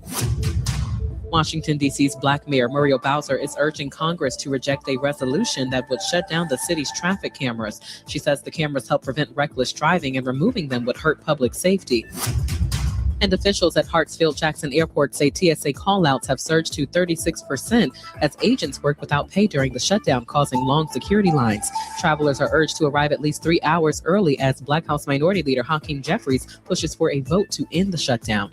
Get BIN News Now on demand 24/7 on the iHeartRadio app. Now is the time to save on an award-winning Nissan at the Nissan Now sales event, featuring the Rogue, Pathfinder, Frontier, and more. Don't wait. These offers are going fast. Shop your Southern California Nissan dealers and NissanUSA.com today. This is the KBLA Sports Minute with Ray Richardson.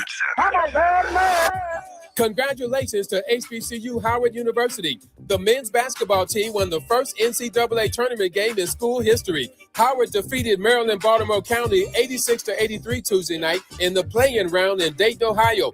Howard, champions of the MEAC Conference, was 0-4 in the NCAA tournament before Tuesday night. Bryce Harris, a senior guard from Brentwood, New York, led Howard with 19 points and 14 rebounds. Howard advances to a first-round matchup Thursday in Buffalo against Michigan, the number 1 seed in the Midwest Regional.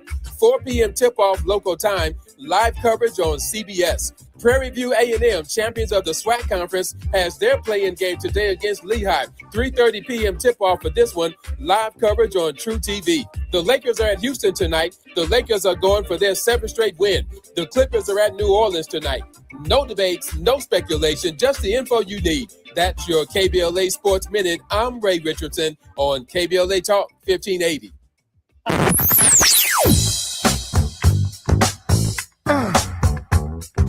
This is KBLA Talk 1580.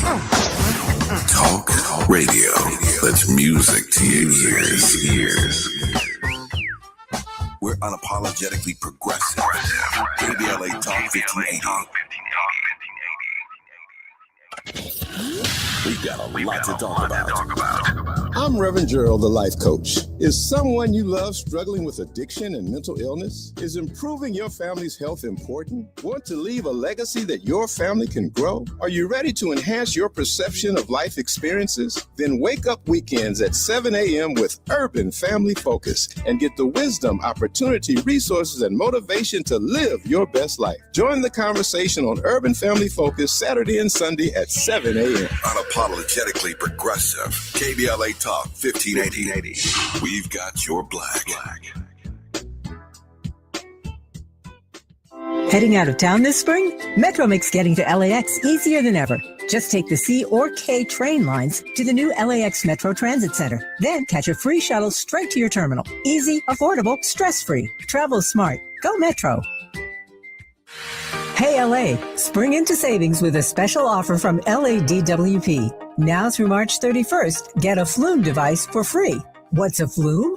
It's an easy-to-install home water monitor and leak detector that helps you catch leaks early and track water use. Don't wait. Order your free Flume before March 31st at ladwp.com/FLUME. That's ladwp.com/FLUME.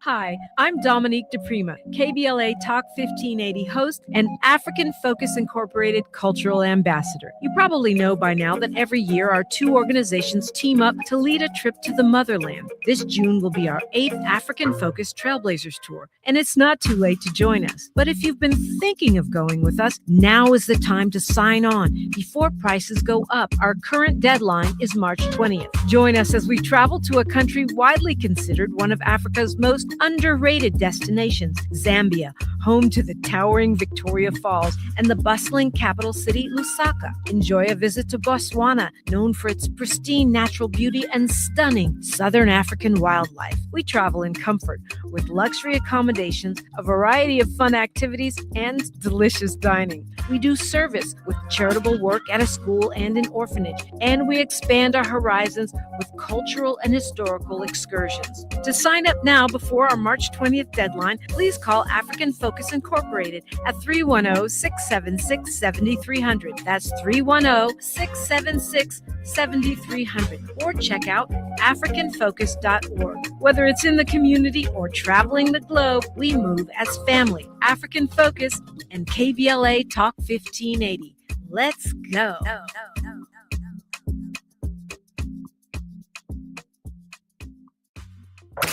You're listening to Jesse Jackson Jr. on KBLA Talk 1580. The Jesse Jackson Jr. Show. The Jesse Jackson Jr. Show. The Jesse Jackson Jr. Show. The Jesse Jackson Jr. Show. King Volley, drop the beat. Come on and talk with me. Come on and listen to the beat. Come on and talk with me. Come on and listen to the me. KBLA Talk 1580. Download. I'm Jesse Jackson Jr. Welcome forward to the Jesse Jackson Jr. Show. More specifically, the politics of our faith with the Reverend Dr. S. Todd Yeary, Esquire. Dr. Yeary's social justice work includes the fact that he's a civil rights attorney and a public policy advocate. Dr. Yeary holds a deep belief that honest dialogue creates opportunities to form strategic partnerships that strengthen families and communities. Dr. Yeary, welcome forward to the Jesse Jackson Jr. Show, and more specifically to your show, The Politics of Our Faith. And no, it's you call it my show. It's a good time to have an important conversation about where things are in the world. And I'm honored to be able to have this conversation with you as often as we are able to do so. Dr. Urey, can I pivot to mass TSA absences mean flying is a crapshoot right now, a headline in the Business Insiders. And I say I want to make the pivot to the partial government shutdown and the fact that 10% of TSA workers are slowing down aviation travel in the United States at a time when we are engaging in a war with the nation that is responsible largely for unconventional warfare, targeting planes and targeting known as a terror organization capable of unleashing terror cells all over the world. And it is clear to me that Europe, by the way, is saying, listen, they are signaling to the Iranians, we are not in this. We are not participating in this. Don't bring that nonsense over here, which some of us remember from the late 70s, the mid to late 70s, and some of the early 80s, of course, until Ronald Reagan became president of the United States. But the idea of the TSA is a post 9/11 phenomenon.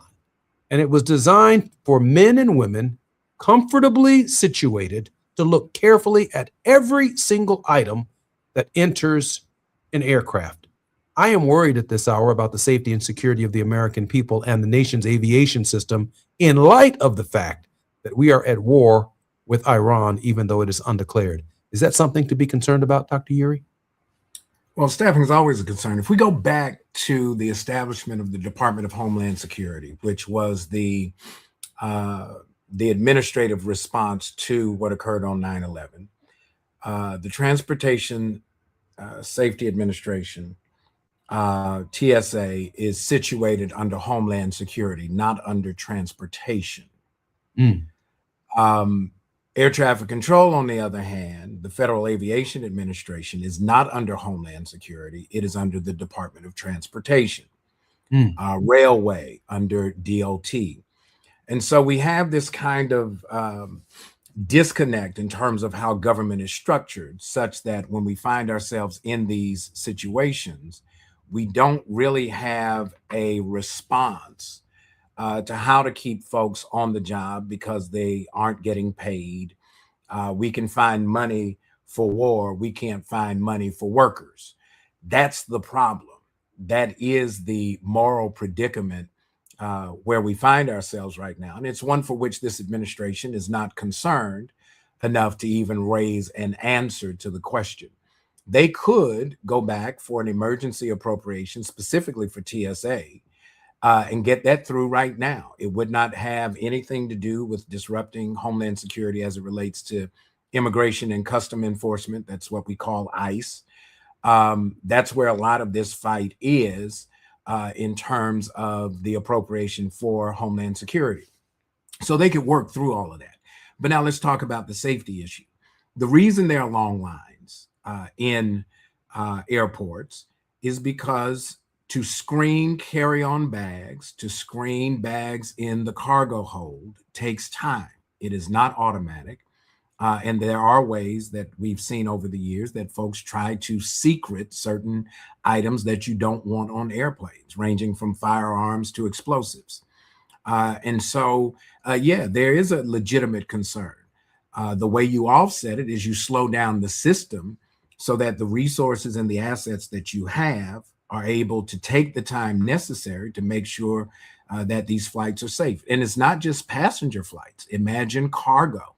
Imagine the shipping of essential goods necessary to keep the economy flowing, for local governments to be able to address key assets and responsibilities. And do you shift the shipment of goods and the movement of passengers to, say, rail? That's much slower. It takes much more time, and you have fewer seats and fewer cars, if you will, available to move these goods. And so the ripple effect that we see from this war are just beyond our ability to kind of understand. And we already had Homeland Security as an issue even before the war started.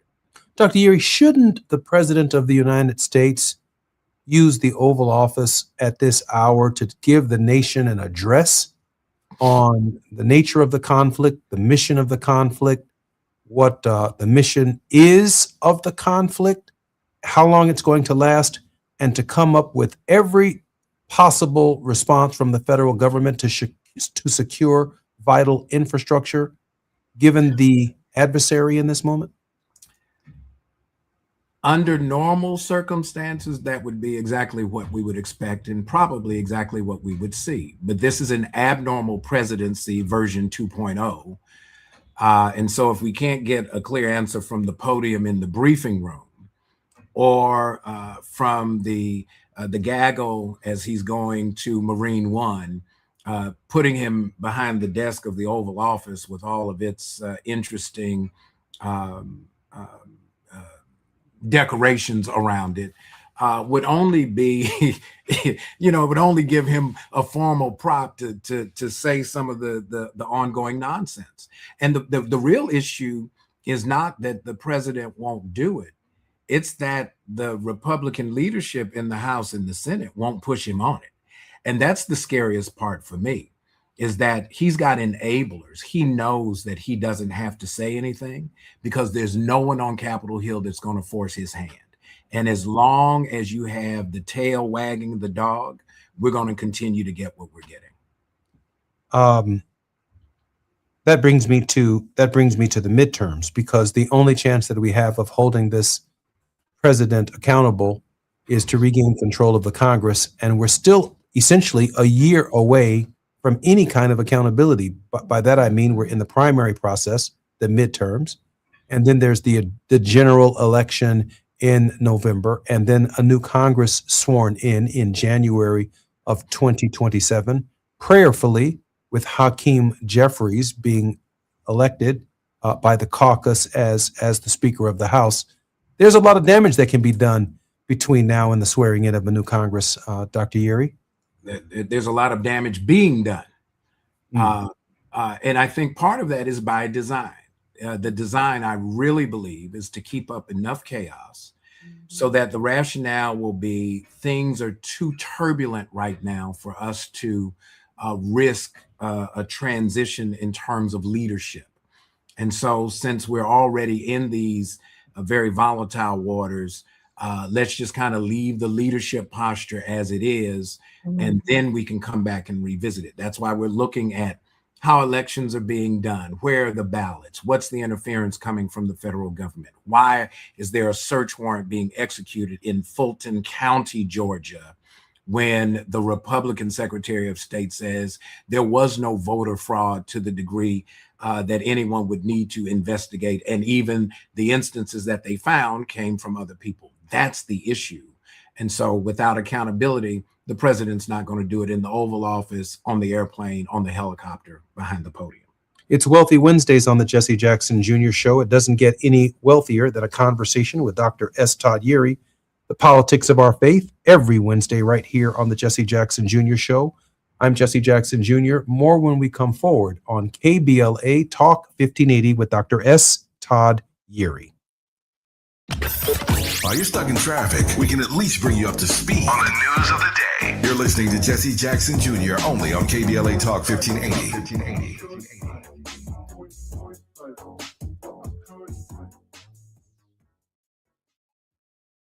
Why'd I go to the doctor? Working on the farm, my heart kept skipping a beat. I didn't think much of it, but my daughters made me get checked out. Turns out I have atrial fibrillation, which increases the risk of stroke about 5 times. Symptoms like irregular heartbeat, heart racing, chest pain, shortness of breath, fatigue, or lightheadedness can come and go. But if it's AFib, the risk of stroke remains. If you have symptoms, contact a doctor. I'm so glad I did. Visit notimetowait.com. Sponsored by Bristol Myers Squibb and Pfizer. I know that hiring can be challenging. You need someone to match your role perfectly. Well, now you can meet them fast on ZipRecruiter. Build your team, build it sooner. Meet your match on ZipRecruiter. Just head to ZipRecruiter.com/free right now to try it for free. That's ZipRecruiter.com/free. Meet your match on ZipRecruiter. Try it free. Protect yourself from Medicare card scams. Scammers may call, email, or even knock on your door claiming they need your Medicare info, asking for money, or threatening to cancel your benefits. Don't fall for it. It's a scam. Remember, Medicare doesn't need to verify your information. They already have it. Medicare won't charge you for a new card and will never threaten to cancel benefits. Check your Medicare statements for suspicious charges and report scams to the California Senior Medicare Patrol at 1-855-613-7080. We're here to help. Roger and Tracy saved over $18,400. Cynthia was recovering from a family tragedy and saved over $10,300. If you are drowning in debt, then call Debt Blue. Debt Blue is a professional debt negotiation firm with over 20 years of experience helping people pay back a fraction of what they owe. Learn how to cut your debt up to half or maybe more. Be debt-free in 24 to 48 months, even with bad credit. With an A+ rating from the BBB, you can rest easy knowing Debt Blue is going to deliver guaranteed debt reduction. Debt Blue offers a success guarantee. You pay nothing unless your debt is reduced or completely resolved. That's right. You save money or it's free. Call now for significant debt relief and a free consultation. 800-200-8879. That's 800-200-8879. You don't have to declare bankruptcy. This program works if you owe $10,000, $20,000, or even $100,000 in debt. Call for your free consultation today. 800-200-8879. That's 800-200-8879. My mom has decided to learn to paint, and she's good.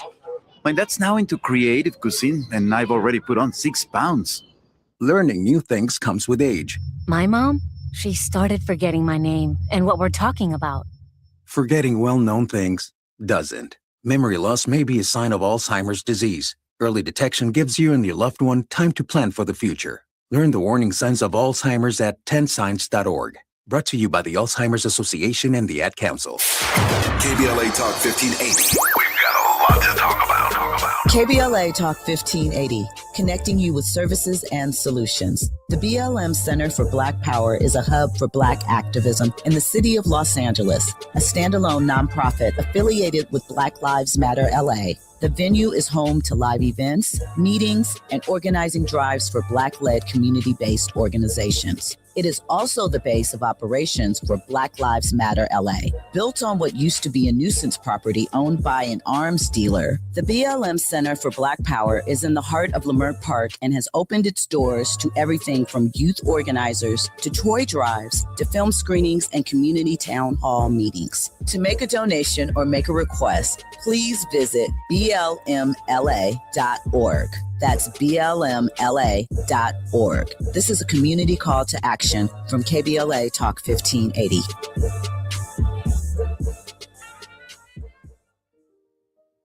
Small businesses are the heart of America. But you don't have to go it alone. As the nation's largest nonprofit resource of expert business mentoring, SCORE has helped millions of entrepreneurs build their businesses for free. Get the connections, education, and guidance you need with SCORE. We're ready to help. Find a mentor today at score.org. Now back to more of Jesse Jackson Jr. on KBLA Talk 1580. The Jesse Jackson Jr. Show. The Jesse Jackson Jr. Show. The Jesse Jackson Jr. Show. The Jesse Jackson Jr. Show. King Volley drops the beat.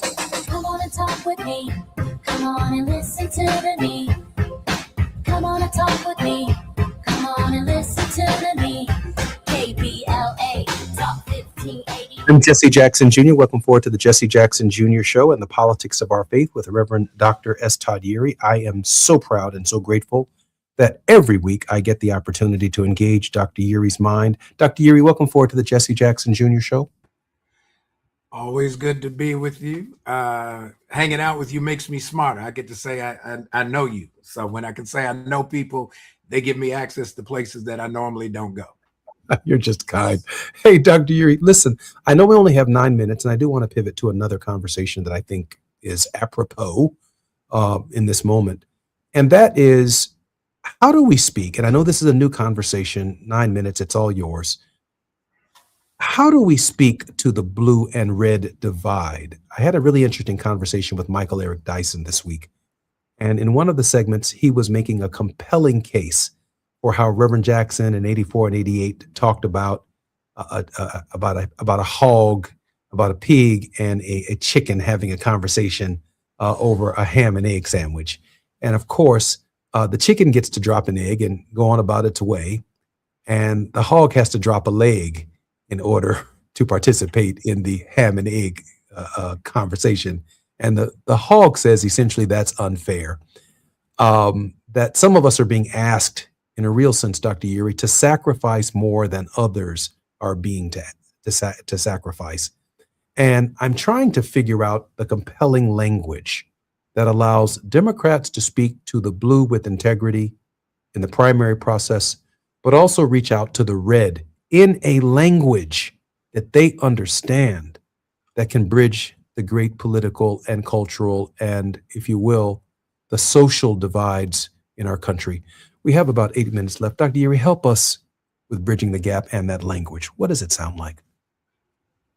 Well, it sounds like what we have heard over the years now, multiple generations, certainly from the leadership of your father.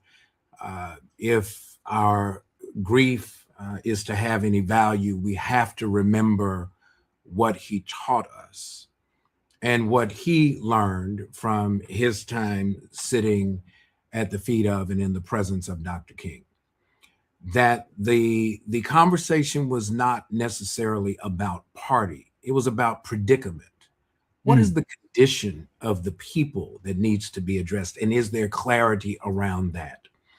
I'm still reminded of the convention speech where the two most poignant words that kept being repeated in your father's convention speech was, "I understand." That he gave a description of awareness and familiarity with the plight of the people. And what we find is that the parties, whether you're looking left or right, have lost the ability to indicate in any sort of credible way that they understand what people are feeling. Poverty is a condition. It is not a party affiliation. You have poor Republicans, you have poor Democrats. You have hungry Republicans, you have hungry Democrats. You have homeless Republicans, you have homeless Democrats. And so this isn't about who's towing the party line. It's who's speaking to the existential, that word we often use when we have these conversations in seminary classrooms. What's going on in the real world with the people? And one of the reasons we find ourselves in such a precarious political situation is it appears that whether it's Democrat or Republican, it's a difference of degrees, not necessarily substance, that this is really about the elites getting what they want to the exclusion of and at the expense of the masses of the rest of us. And so it is really a matter of who's talking about where folks are hurting. A doctor does not come into the examination room and hand you a prescription right off the bat. If they did, you would think they had lost their mind. The first thing they have to do is sit with you to hear what's going on with you, to then help diagnose what is ailing you so that they can figure out how to heal what is troubling you. We don't have that ability in our politics, not because it doesn't exist, but we don't have the will nor the courage to wrestle with it, because it forces us to have to look in the eyes of people that we say we're concerned about and move beyond what we've heard in recent days, that it is the furthest thing from our list of priorities to be concerned about affordability in a time where the only question on the table is affordability. That's where we find ourselves. And until we get back to truth speaking in our politics, but also in our private conversations, we're going to continue to be plagued with this just dire circumstance that everybody's pretending that the pain that we are feeling, the cries that we're hearing are just our imagination, and that everything is all right when ain't nothing all right in America. Dr. Ury, when is the last time we heard a politician say, I understand. I understand. I guess it's kind of Bill Clinton, I feel your pain, but I think that's played out. I understand is an appeal to an empathy that reflects the leaders' experience themselves, that we are producing leaders who are not part of the I see you. I see you. I understand. Help us with our final 2 minutes. Yeah, that's the profound question. It's become clickbait and soundbite, not substance. Because after your father said, I understand, he described what he understood. Right? He didn't just drop the word and then move on to some other cliche or rhetorical flourish. He actually described the thing because he had lived it. What we have now is a political class that is so detached from the real world struggles of the folks they claim to represent that they don't say, I understand. They say, I get it, whatever the it is, because to understand it is different than getting it. Getting it means holding it. Understanding it means having a grasp on it such that you personalize and internalize the need to help resolve it, because you do more than get it. You are moved to help resolve and fix it. That's what's missing in our politics, and that's why we continue to struggle. That is the most compelling argument that I've heard for bridging the language divide, the communications divide between the red and the blue, the Democrats and the Republicans. And oftentimes, the Democrats tend to stay in the blue areas. They don't even venture into the red areas, the rural areas, because they are incapable in that space of saying, I understand. If you take poor people from rural areas and poor people from urban areas and you put them in the same room and get folks from both parties and force them to listen to what the people are saying, they can't come away and pretend they haven't heard, and then they must be forced to understand. I'm Jesse Jackson Jr. You've been listening to The Politics of Our Faith with Reverend Dr. S. Todd Yeary. Dr. Yeary, thank you for being on the show this week. I appreciate you, my brother, more than you know. I appreciate you as well. I'm Jesse Jackson Jr. You're listening to The Jesse Jackson Jr. Show on KBLA Talk 1580. More when we come forward right here on KBLA Talk 1580. KBLA 1580 Santa Monica,